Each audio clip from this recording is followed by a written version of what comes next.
Welcome in again. Article is filed. We're going to have a nice podcast with Matt Barrows and me. 49ers beat the Panthers 37-15. This is the more casual live that we're doing. So go ahead, come in with some of your post-game questions. I'll be on here for about 20 minutes. We'll go through some of the talking points after this game. And then later on this evening, once my article is out about the 49ers third down conversion rate, which was really good today, I'll be able to share much more with you, and we'll probably do something a little more formal. But the goal is to just pump out as much content as possible because I know after these Sunday NFL games, people like to analyze, and we're going to continue to analyze as stuff continues. So 49ers 37, Carolina Panthers 15. I know that Ravens-Bengals game is going on right now, so we probably have a lot of viewers checking that one out. I'm going to go ahead and put that open on my laptop. I usually watch the games and the tape after, but right now I think it's a good time to watch one simultaneously, and that is the glory of YouTube TV. So we could put on the Ravens playing right now, and I can have that on the screen here as I talk to you guys. So just give me 1 second, and we'll have that all in there. Why is this not working? Shouldn't be that hard. YouTube TV. Let's go. There we go. Get it on NBC and then talk some 49ers. Ravens against the Bengals. NBC 11. Put it on. There we go. You guys might be, if you're watching on live TV, a little bit ahead of me because there's that YouTube TV delay. But whatever. I'm not going to look at the chat section.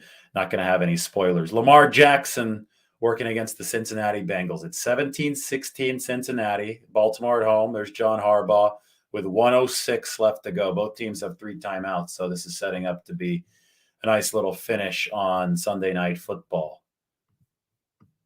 2 weeks after the 49ers played on Sunday Night Football in a 1-point game that was not who knows how this was. I was writing throughout most of this game, so can't say anything too fast. But boy, that 49ers game a couple weeks ago at Denver wasn't all that exciting. But boy, how far the 49ers have come, right? Especially, the past game. The 49ers completed and converted 58% of their third downs in this game. It was their first game of the season in which the 49ers were over 50%. 2 weeks ago on Sunday Night Football against Denver, the 49ers were at 10% in their third down conversion rate. So that gives you an idea of how much progress they've made as Lamar Jackson's making progress downfield. Ooh, nice run. The guy's so fast. So, the 49ers and their third down conversion rate is going to be everything moving forward. And, it's something that I was just tweeting about earlier. Since 2017, the 49ers have had the second best third down EPA per drop back when Jimmy Garoppolo has been the quarterback, behind only Patrick Mahomes and the Chiefs. And that's a product of Garoppolo. It's a product of Shanahan. It's a product of the yards after the catch, setting those up, but also the guys attaining the yards after the catch. But it shows you that the 49ers have the personnel to be really efficient and really good on third downs, which can be back-breaking downs for the opposition. They could also break your own back like they did for the 49ers against Denver if you don't convert them. And today the 49ers converted them. And it's not like it was third and short for the 49ers a lot of the time. It was an average on their 7 conversions. It was an average of third down and 7. And the way that Jimmy Garoppolo did it was that he spread the ball out to 8 different targets. And then that set the table for the run game today, 120 yards, 7.1 per carry for Jeff Wilson. I still don't want to take a peek at that chat section because I feel I'm going to get game spoilers, and I think I'll get YouTube TV'd since I'm probably like 30 seconds behind. So I'm just going to keep on talking about Ravens, Bengals, 49ers, Panthers. We could talk 49ers, Falcons, just casually going through some of these points that I have up on the screen while this game wraps up before the mass of people joins the room. And then I'll leave in a few minutes, and then we'll be back a little bit later tonight with our more formal show on our article. Because as you all know, I want you to subscribe to The Athletic.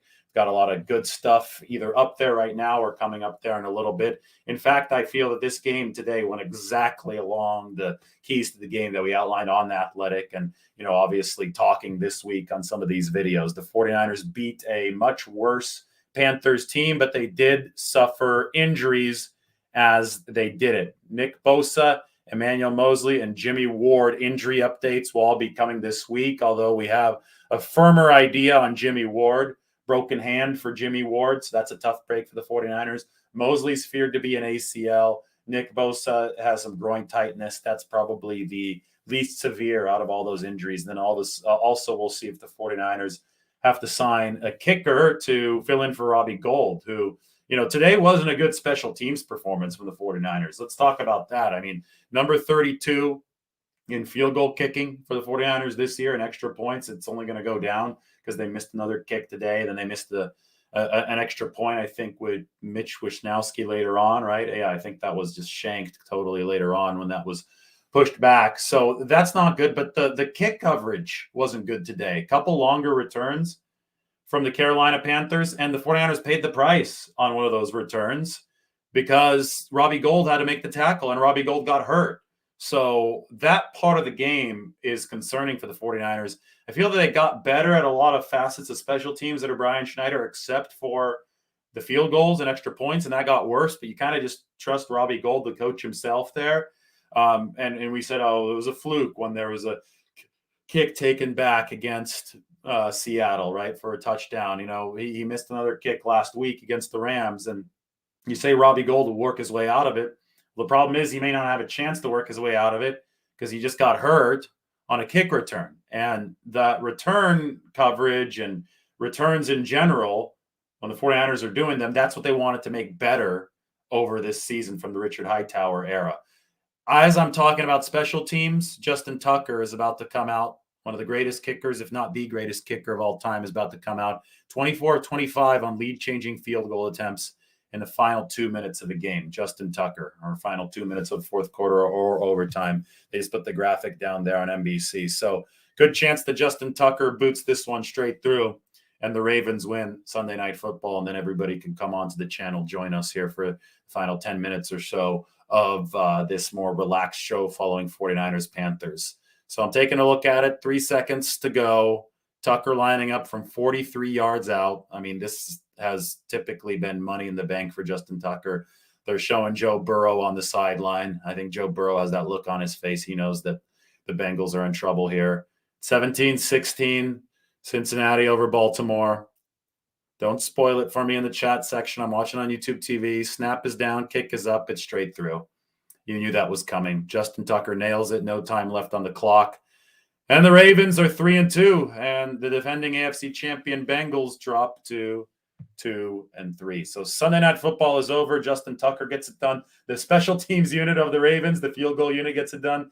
The special teams of the 49ers have not gotten it done very often at all here over the past couple of years, that game against the Packers being the exception. But I think if there's one real performance blemish on the game today, I'm not talking injury blemish, performance blemish, it was the special teams for the 49ers. Again, those kick returns that they gave up, and then the field goal extra point struggles of weeks prior are going to be much more pronounced now, or much more under the magnifying glass now, because Robbie Gould got hurt as a result of having to make a tackle on a kick return. So that wasn't good, and that's something that the 49ers absolutely must shore up. All right, now I can head into that comment section. Let's field some of your 49ers questions here over the next 10 minutes.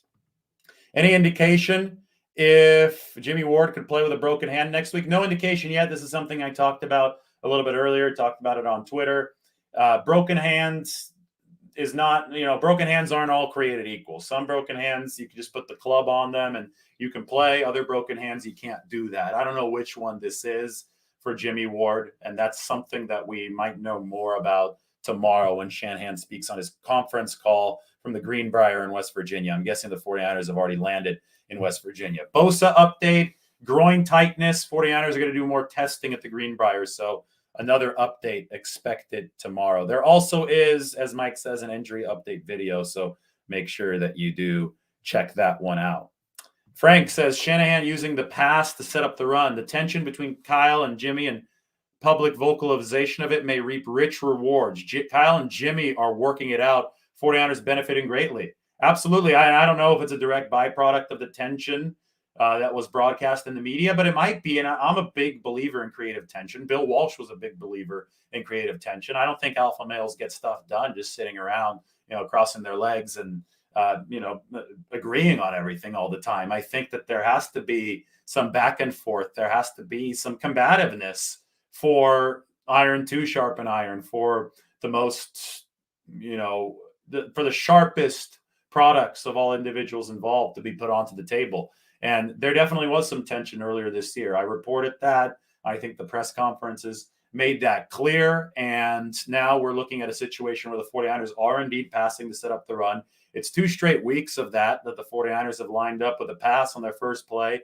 Pass, heavy first halves. Today, Jimmy Garoppolo threw the ball 18 times in the first half, and they didn't run nearly that many times. Today, Jimmy Garoppolo finished with 30 passes on the game. It was 30 passes and I believe 29 rushes for the 49ers. So this was a pass to set up the run performance. That's what the 49ers need to do. They need to let Jimmy Garoppolo cook a little bit, because otherwise defenses are just going to stack the box, knowing that Kyle Shanahan loves to run the football. But the 49ers were efficient on both sides, passing and running today, and it happened with passing first. Mr. Corey doesn't like Ray McLeod. Says he's average at best. And, the 49ers definitely don't like some of the fumbling issues they saw here early in the season. Thankfully for them, he held on to the football today. So that was big for the 49ers. Godzilla says the 49ers offense is getting better and better each and every day. Yeah, I mean, if your people were like, oh, you're a homer, how could you even say that? For saying something as non-controversial. I mean, it should have been non-controversial, as Jimmy Garoppolo is not at OTAs, didn't do training camp. It's like his preseason after the bad game in Denver 2 weeks ago. But, I don't care if it hurts your feelings, if you're actively cheering for and against the quarterback. I'm not. I'm just here telling you what's going on. And the truth of the matter is that Jimmy Garoppolo didn't have that practice time. He was behind the 8 ball coming against Denver. And when we talk about Occam's razor, the simplest explanation is often the true explanation. Everybody's coming up with conspiracy theories and, trying to read Jimmy Garoppolo's lips and all this and all that. The simplest explanation was the 49ers were rusty. That quarterback play caller cohesion wasn't where it needed to be because of the lack of training camp, because of the lack of the offseason, because Jimmy Garoppolo had shoulder surgery. That was the most likely reason behind the 49ers struggles against the Denver Broncos. And lo and behold, despite the fact that people were all up in arms about that explanation, the 49ers offense has gotten consistently better here over the past 2 weeks. Every single time out, Garoppolo has been more accurate. The 49ers offense has been sharper. And that's exactly what we thought would happen. But, some people just plugged their ears and screamed because they didn't want to hear it a couple weeks ago. So if the 49ers offense continues on this trajectory, this team is going to be really, really hard to beat, because when they could run and pass this cohesively, they play good defense to pair with that. That's complementary football. And they did it, and they blew out a team on the road today, even with a poor special teams performance. So, they lost those guys on defense, right? Bosa went down. Mosley didn't go down till later in this game, obviously. But without Bosa there in the second half, you didn't already have Armstead. You didn't have Kinlaw. The Panthers were able to run a little bit. They were able to move the ball a little bit. Took upping the ante by the 49ers offense. And they definitely upped the ante in this game. And they responded by converting 58% of their third downs. Garoppolo was efficient. He was accurate. The run game worked. So it's all about balance, right? You've got to find that complementary balance as a football team. Randall Riley, 2 kickoffs brought back to the 50 by the Panthers. Hope that gets fixed. Seemed like something the Panthers saw weakness and took advantage of. Yes, and then that compounded a 49ers issue because Robbie Gould had to make the tackle. Robbie Gould is not built like a guy that you want to make tackles in, on a kick return. Those guys are a lot bigger and faster than Robbie Gould, so it's not surprising that he got hurt when he took the brunt of that contact. Mike, seems to think this was Jimmy's best game in a few seasons. I thought that he put together some really good games last year. In that 5-game stretch, there was like the Minnesota game was in there. I mean, he was really good against the Rams last year, Jimmy, when they beat him 31-10. Came back and was really good against the Jaguars when they won the 10 a.m. game. Then I think after the Jacksonville game, didn't the 49ers come back? That was the Vikings game, right? And he was really good against the Vikings too last year. So, and then even when they lost to Arizona, he was good, but I'm not going to say that was his best game. because they lost that one by 2 touchdowns. That was more of a defensive failure. But there was a stretch in the middle of last year when Jimmy was relatively healthy, Jimmy Garoppolo, where he put together some good games.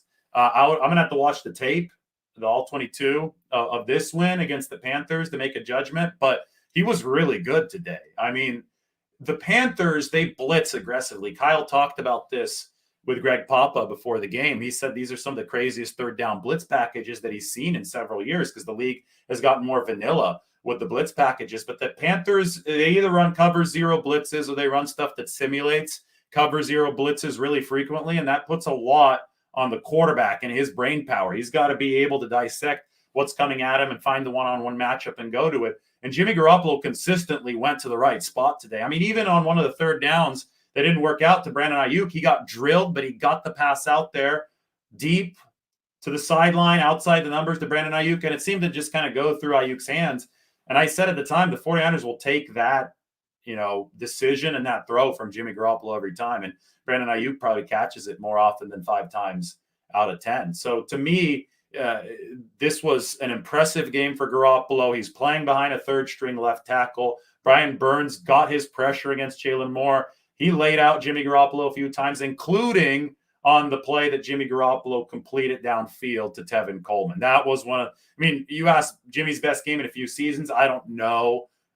I'll have an answer for you later in the week. That was one of the best throws, though, of Jimmy Garoppolo's career. When he got laid out, still got it off, ultra quick release on a deep pass. I mean, an ultra quick release on a 5-yarder is one thing, but to flick it out there as deep as he did on that 30-yarder to Tevin Coleman with a quick release while getting drilled, that takes some courage and that takes some real arm talent. And Jimmy Garoppolo put it right where it had to be, plus a really nice catch, obviously, on the back end then from Tevin Coleman. Somebody's asking why Jordan Mason's in the doghouse. Well, I just think that Tevin Coleman is a trusted agent.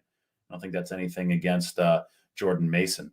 I don't know what Stafford's stats are. I haven't looked at the tape of the stats of the Rams game. I know they lost to the Cowboys and that the 49ers are in first place in NFC West. Jimmy, deep shot to Danny Gray. I thought they tried to scheme that one open, but there was double coverage downfield. That Gray, didn't spring open behind the defense. It's going to be a lot harder than it was in the preseason for Danny Gray. One more question, then I got to get rolling. We're going to record our podcast, and then maybe I come back right after that. So go ahead and smash that like button. They're fearing a torn ACL for Mosley. Niners were the only winners from the NFC West today. That is right, Fernando. They are in sole possession of first place. Yeah, and Garoppolo has been taking some deep shots, and that's something that he wanted. He wanted a little bit more freedom within the offense. He checked into the touchdown last week. All that stuff was impressive. All this stuff is impressive from Jimmy Garoppolo. And again, he's getting better every single week. Anyway, sub to the channel. Do what you need to do. We're going to be back in a little bit. I have a lot of post-game work. Article is dropping soon, so make sure you also subscribe to The Athletic. Everybody, talk soon and stay tuned. Bye now.